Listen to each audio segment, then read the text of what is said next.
Métro, boulot, gynéco. Le micro des gynécos, les podcasts de la GOF. Bonjour à toutes et à tous et bienvenue sur le podcast du micro des gynécos. Aujourd'hui, nous vous proposons un épisode sur les séquelles psychotraumatiques des violences sexuelles avec le docteur Richard Mathis et Océane. Ce podcast a été enregistré en direct lors du congrès Infogyn dans le studio de la 19 Agency. Bonjour Dr Mathis, merci d'avoir accepté de participer à notre podcast aujourd'hui. Dr Mathis, président de Gynécologie sans frontières et praticien hospitalier à Armentières, on souhaitait aujourd'hui vous interroger sur le sujet des violences. Vous m'avez parlé de conséquences en termes de maladies chroniques, du psychotraumatisme qui peut être lié aux violences. Est-ce que vous voulez bien nous expliquer un petit peu de quoi il s'agit ? Oui, tout à fait. Bonjour. Et c'est un thème sur lequel on travaille pas mal en ce moment. Effectivement, les femmes qui ont été victimes de violences sont psychotraumatisées pour la plupart. Et les psychotraumatismes, on a constaté depuis 1998, l'étude de Felitti, que les personnes psychotraumatisées avaient des pathologies chroniques plus fréquemment, comme le diabète, l'insuffisance cardiaque, le cancer et d'autres maladies aussi de système, maladies chroniques. Donc, on s'est rendu compte que ces pathologies pouvaient être traitées si la patiente victime de violence et de psychotrauma était traitée sur cet axe-là. Donc, ça a un intérêt de prendre en charge quand on a une pathologie chronique, de poser la question de savoir si elle a été victime ou pas de violence dans sa vie ou actuellement. Et si c'est le cas, de penser, de faire passer ce message que de traiter les conséquences du psychotrauma vont traiter en partie la pathologie chronique qu'elle a. Et c'est assez extraordinaire et on peut se demander pourquoi. Donc, vous me demandez pourquoi, sans doute. Et donc, il y a deux raisons. En fait, les gens qui subissent des psychotraumas répétés comme ça, comme les violences conjugales, eh ben, ils ont une baisse de l'immunité. On pourrait attribuer ça à une baisse de l'immunité. L'idée de croire que donner une claque, ça renforce les gens. Quand on dit je te donne une bonne baffe, ça va te rendre plus résistant, c'est faux.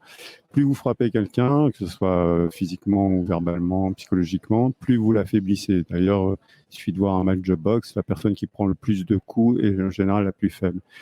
Et donc, dans les violences conjugales, les victimes, à force de subir des violences, deviennent beaucoup plus perméables aux agressions de l'auteur des violences, mais aussi perméables aux agressions de tout ce qui est agression extérieure, comme les maladies, cancer, infections. Et donc, il y a une espèce de baisse de l'immunité, et donc ces pathologies surviennent plus facilement. Donc ça, c'est une des premières causes. Et une autre cause extraordinaire, c'est les modifications du génome. Donc, on sait que notre code génétique peut être modifié avec notre environnement. Il suffit d'aller vivre à 3000 mètres d'altitude et nos gènes vont s'adapter. C'est ce qu'on appelle l'épigénétique. Et les personnes qui ont subi des psychotraumas ont aussi des modifications génétiques de leur ADN et qui vont des fois favoriser la survenue plus facilement de maladies inflammatoires, de choses comme ça, qui vont aussi avec la baisse de l'immunité. Et ce qu'il y a d'étonnant encore, c'est que ce code génétique modifié, il est transmissible à sa descendance. C'est-à-dire qu'une personne qui présente tous les stigmates d'une personne qui a été psychotraumatisée, mais qui n'a dans ses antécédents aucun psychotraumatisme, eh ben, il suffit de voir si ses ascendants n'ont pas vécu des périodes très traumatisantes et ont transmis donc ce gène à leur descendance. Donc, dépister les personnes victimes de violences, ça a un intérêt pour elles déjà pour traiter leurs pathologies chroniques qui sont secondaires et aussi pour préserver la descendance éventuelle par modification épigénétique. De la programmation fétale autour des violences. C'est la même étude que celle que vous avez citée, par exemple ? Alors, l'étude de Felitti, ça montre que le psychotrauma, plus on en a, plus on va développer de pathologies chroniques. Après, se poser la question de savoir si les femmes victimes de violences conjugales sont psychotraumatisées, la réponse est oui. Bon, là, je ne peux pas vous détailler, mais c'est oui, elles sont psychotraumatisées, elles subissent des stress post-traumatiques. Et dans les psychotraumatisés, donc, quelle que soit l'origine du traumatisme, il y a effectivement des modifications épigénétiques qui sont vraiment étiquetées par la biologie moléculaire. Tout ça, c'est pas juste des impressions, c'est vraiment diagnostiqué par la biologie, par la biologie moléculaire. D'accord, très bien. Concernant la prise peut-être même le repérage des femmes victimes de violences conjugales et puis après leur prise en charge, est-ce que vous avez des conseils à donner à nos auditeurs?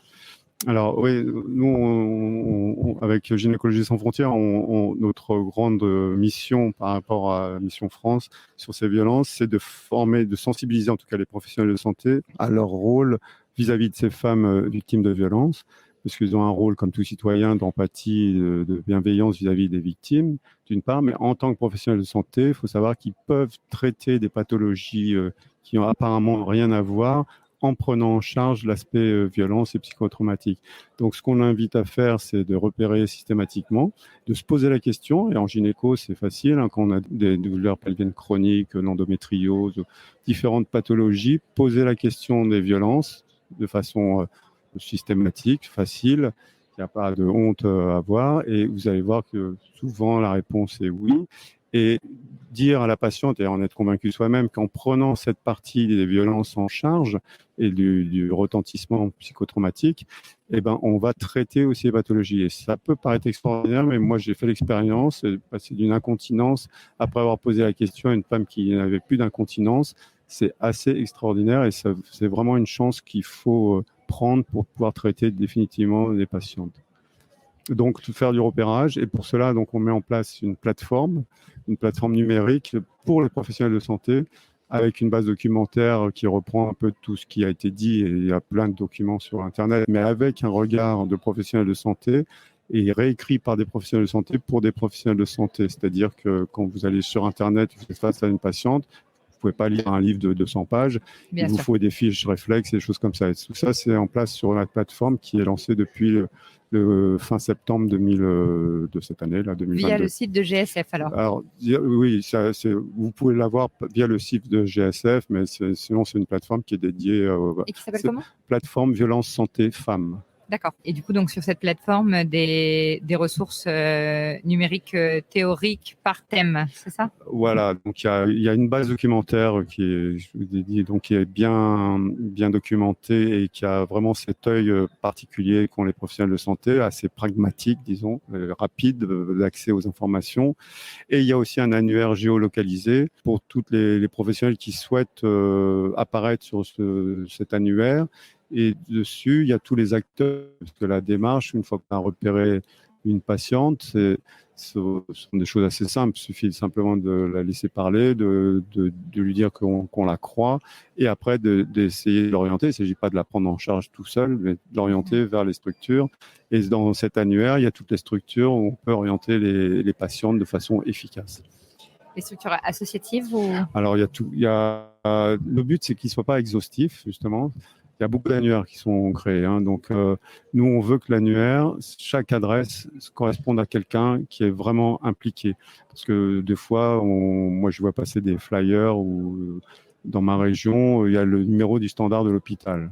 Parce que dans mon hôpital, on s'occupe un peu des violences. Donc, ils ont mis le numéro du standard. Il est hors de question pour une femme victime de violence de téléphoner, tomber sur le standard.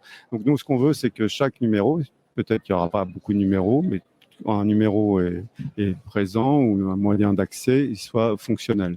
Avec alors soit des psychologues, soit des policiers, soit des avocats, soit des associations. Bon, les associations en général elles sont là pour ça, donc c'est toujours fonctionnel. Mais je parle de tous les autres acteurs qui ne sont pas forcément dans le milieu associatif de prise en charge des victimes. D'accord, et c'est intéressant. On est content du coup de diffuser l'information au sujet de cette plateforme. Merci beaucoup, Monsieur Mathis. Merci, Océane. Merci à tous de nous avoir écoutés aujourd'hui. Rendez-vous la semaine prochaine pour un nouvel épisode. Vous retrouverez toutes les ressources et références de ce podcast dans la description et surtout, n'hésitez pas à vous abonner à la chaîne, à lui accorder 5 étoiles, voire même à en parler autour de vous. Métro, boulot, gynéco.